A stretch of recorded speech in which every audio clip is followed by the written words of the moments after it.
Sot dina me një Volkswagen Bora, viti 2074 kW. Bora ka dalë me prodhim vitin 1998, si sedan i Golf 4-shit, edhe është një orë për qëndrueshmëri. Motorri i Borës është 1.9 TDI pa të kuqe, është i thjeshtë, me 101 PS, është i një orë për konsum të ulët praktik, nuk është për shpejtësi të larta. E onash, për krahasim me Golf 4-shin, kjo është më i gjatë, edhe thellët i kena 17 full original pej faves. Këtu i kena dobatminka.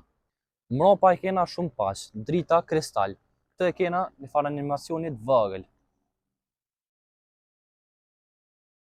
Bora në gepek i nxen 455 litra, me karrikat pasme të palume i nxen ma shumë se 1000 litra, po këtu e kena një bas 800 watt. Edhe mbrapa nuk është fort i dallum për Golf 4-shit, hapësina është e njëjtë, po veç të e kena pak ekstra tavonin e zi komplet. E përpora, pronari ka qëllu fort marakli. Të volloni kena full karbon. Pjesat e dera edhe ke pjesat e menjaçi. Bora është e krijuar në format Golf 4-shit. Mrena nuk mundesh me dallu në cilën një. E përpora, braniku e ka një lip pak ma ekstra. E ka hapjet për me ftof diskat, s'ka që të vinë ma shumë për kjerët.